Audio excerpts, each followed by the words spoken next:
Bago tayo magsimula, huwag kalimutang mag-like at share. Kung nagustuhan ninyo, mag-comment sa ibaba. Maraming salamat, let's go, ituloy na natin ang kwento. Maingat na binalikan ni Li Fan ang mga alaala ni Xiao Heng, mga alaala na tila mga aninong bumabalik sa kanyang isipan, mabigat at puno ng hiwaga. Tahimik siyang nagbilang, sinusukat kung gaano na nga ba kahaba ang panahong lumipas, ilang taon, ilang buwan, ilang araw, mula nang matagumpay na naitaboy ni Xiao Heng ang lason ng miasma sa kanyang katawan, at diretsyong nakarating sa Qi condensation stage, tila ba ang oras ay naging isang walang katapusang ilog. Paulit-ulit niyang binasa ang liham, bawat salita'y parang patalim na humihiwa sa kanyang puso, hanggang sa wakas ay hindi na niya kayang tanggapin ang katotohanan. Naging malinaw sa kanya, matapos siyang aliwin ni Li Fan noon, umuwi si Xiao Heng na puno pa rin ng pangamba, binabagabag ng mga bangungot na hindi maitataboy. Sa bawat pagdampi ng kanyang mga talukap, muling bumabalik ang nakakatakot na tanawin, isang immortal master, na bumababa mula sa kalangitan, nagdadala ng kamatayan sa lahat ng nilalang sa departed realm. At upang makahanap ng kapayapaan, upang maging tunay na cultivator at hindi na alipin ng takot, buong puso niyang sinimulan ang pag-aaral ng profound yellow heart cleansing incantation.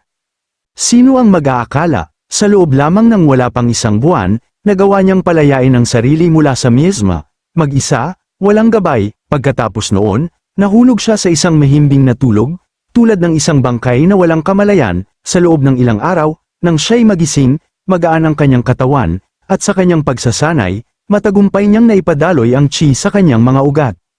Ngunit hindi doon nagtapos ang kanyang paglalakbay, sa isang sandali ng kapusukan, nang subukan niyang makipagtalik sa isang katulong, isang biglaang pagbugso ng lakas ang muntik ng kumitil sa buhay nito. Doon niya lubos na napatunayan, siya ay nakapasok na sa landas ng cultivation, isang landas na hindi na niya matatakasan, at mula sa sandaling yun, malinaw kay Li Fan, ang mga immortal at mortal ay kailanman hindi dapat magsanib, kundi manatiling hiwalay magpakailanman.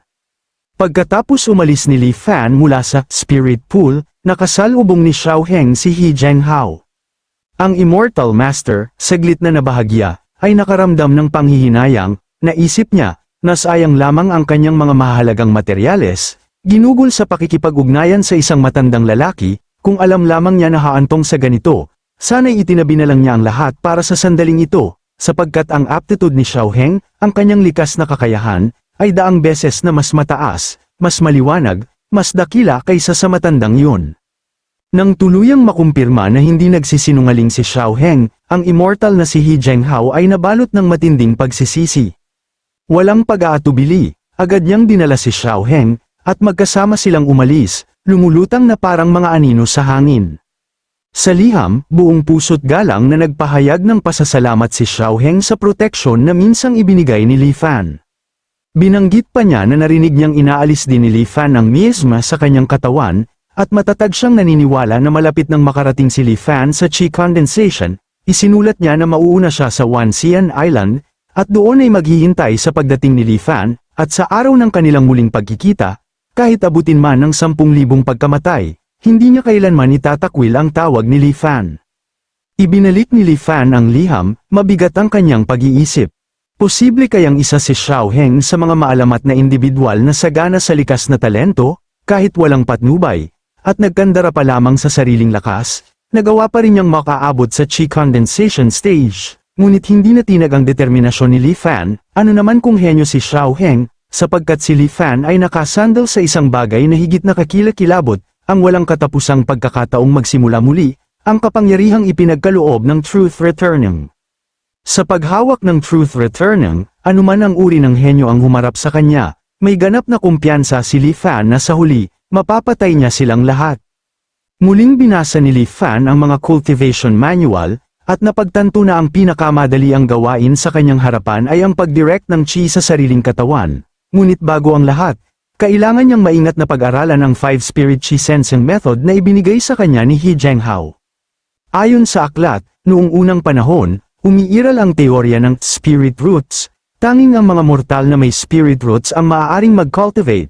Ang pinakakaraniwan ay ang 5 elementong Spirit Roots, metal, kahoy, tubig, apoy, at lupa, ngunit may mga mas bihirang mutated Spirit Roots, kidlat, hangin, at kadiliman, mga hiwagang tila ipinanganak mula sa mismong puso ng kalangitan.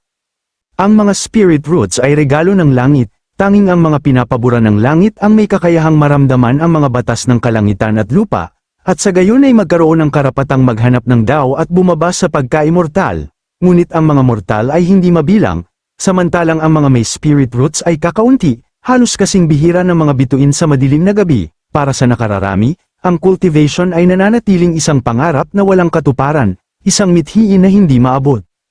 Ngunit sa kabutihang palad, noong unang panahon, isang immortal venerable ang naawa sa malupit na katotohanan ito, ipinamahagi niya ang Tao sa mundo. Ginaya ang kalangitan at lupa, at hinarap ang hindi mabilang na mortal na walang pag-asa sa immortalidad, itinuro niya ang landas ng kahabaan ng buhay. At minsang idineklara ng immortal venerable, na parang kulog na umalingaw-ngaw sa buong daigdig. Nais ko ang immortalidad, kung hindi ito ipagkakaloob ng langit, kukunin ko ito sa aking sarili, kung ang pagsunod sa langit ay nagpapamortal, ang paghihimagsik laban dito ang nagpapa-immortal. Ang landas ng cultivation na kanyang iniwan ay nakasulat ng malinaw sa teksto. 1. Sipsipin ang espiritu ng langit at lupa, at utusan ang kanilang chi. 2. Hiramin ang mga hiwaga ng kalangitan at lupa upang itatag ang pundasyon ng Tao. 3. Silipin ang mga batas ng kalangitan at lupa sa pamamagitan ng nascent soul.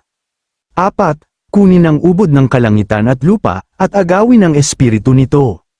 5. Ihandog ang kaluluwa ng kalangitan at lupa, at pag-isahin ang katawan at ang Tao. 6. Baliktaran ang mga prinsipyo ng kalangitan at lupa upang patunayan ang walang hanggang buhay.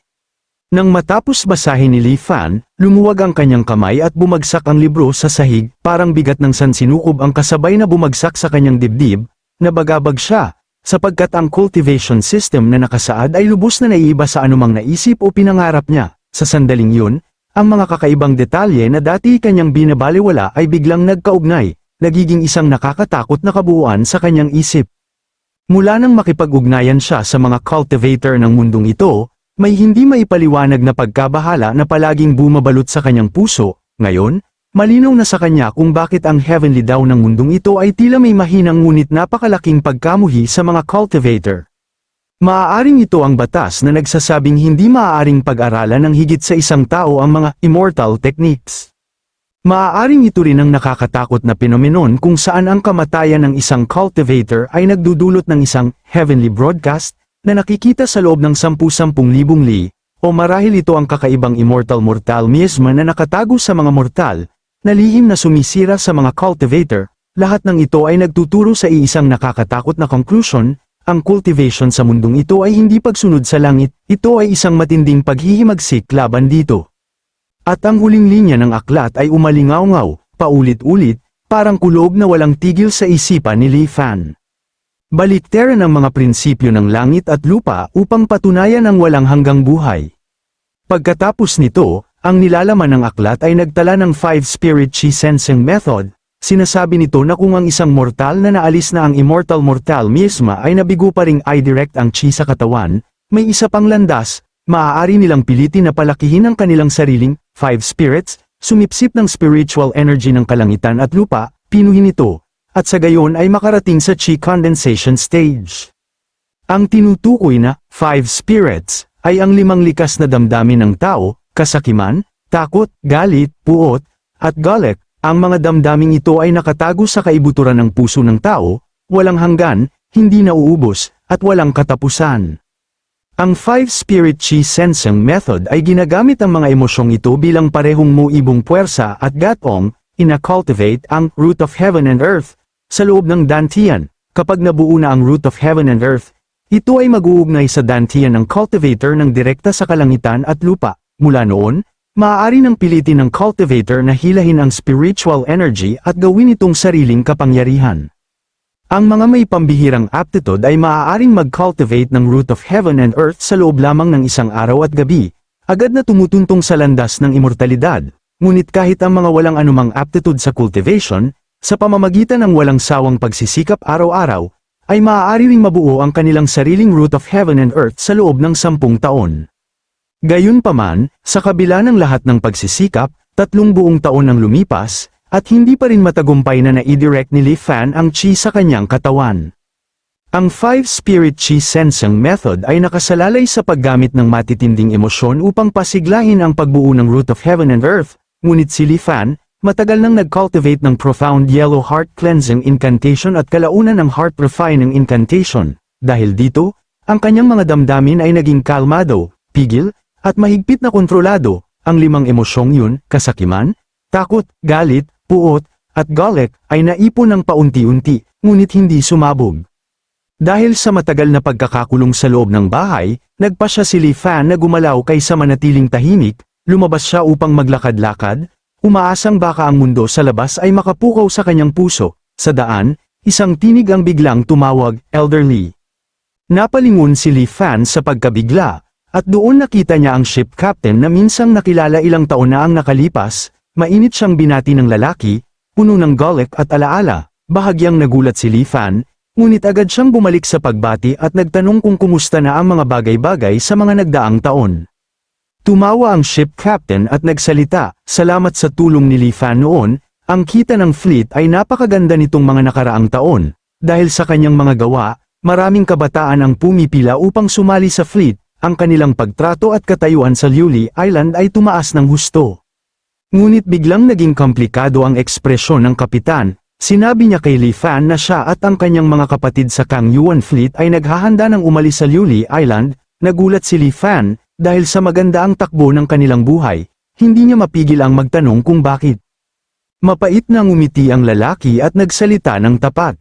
"Kamakailan lang, nakaranas kami ng mga kakaibang bagay sa dagat. Sa bawat paghagis ng aming mga lambat, nakakahuli kami ng libu-libong gin ng isda. Puno ang mga lambat, at hindi lang iisang uri, lahat ng uri ng isda, nagkakasama-sama, parang tumatakas mula sa isang sakuna." Nagpatuloy siya, mula pagkabata, sila at ang kanyang mga kapatid ay namuhay sa Liuli Island. Alam nila ang bawat bahura na parang likod ng kanilang kamay. Ngunit kamakailan, may mali, mas maraming bahura ang nagsimulang lumitaw sa ibabaw ng dagat. Ang pagbabago ngayong taon ay hindi normal. At higit pa rito, may isang bagay na mas nakakabagabag, damaloy ang malamig na pawis sa mukha ng kapitan habang nagsasalita. Sa loob ng 3 taon, walang ni isang bagyo ang lumitaw, hindi lamang sa paligid ng Liuli Island, kundi sa buong Kang Yuan Sea. Tumigil si Li Fan, nalipol na ba ang mga bagyo? Mula nang siya'y isilang, hindi kailanman tumigil ang mga bagyo. Sa mga saganang taon, may higit sa 1 dosina, kahit sa mga tahimik na taon, 2 o 3 ay palaging naruroon. Ngunit ngayon, 3 taon na ang lumipas, wala ni isa. Ang ilang tao sa isla ay nagdiriwang, sinasabing ito ay proteksyon ng Immortal Master. Ngunit para sa kapitan at sa kanyang mga kapatid, ito ay masyadong abnormal. Sa mabigat na ekspresyon, sinabi niya, may malaking bagay na paparating. Nang marinig ito, agad naman tumugon si Li Fan ng mahinahon na, ang Liuli Island ay protektado ng Island Protection Grand Formation, at higit sa lahat, pinangangasiwaan ng isang Immortal Master. Kahit na may mangyari, maaari itong malutas. Ang pag-alis sa sariling bayan ay hindi maliit na bagay, dapat itong pag-isipang mabuti ng paulit-ulit. Tumango ang kapitan ng barko na si Zhang Haobo, inamin niyang wasto ang punto ni Li Fan, at sinabi na muling pag-iisipan niya at ng kanyang mga kapatid. Mabilis na lumipas ang sandaling yun. Bumalik si Li Fan sa kanyang cultivation, damaloy ang oras, lumipas ang 1 pang taon.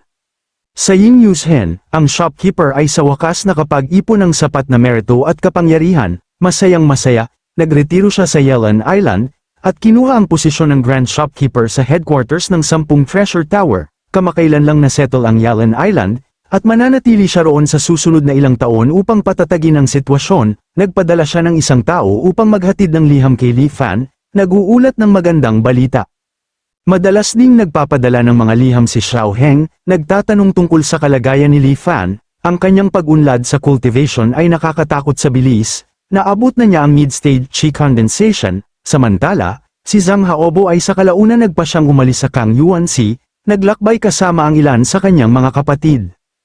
Ang mundo ay puno ng kaguluhan, ngunit si Li Fan, hindi natinag, nag-cultivate siya ng matyaga. At sa isang tahimik na araw, damaloy ang mga hibla ng spiritual energy mula sa kalangitan at lupa, pumasok sa kanyang dantian, sumunod sa bagong nabuong root of heaven and earth, at mabilis na kumalat sa buong kanyang katawan. Sa ika-7 taon mula nang pumasok sa mundo ng cultivation, sa wakas ay tumuntong si Li Fan sa Qi condensation stage.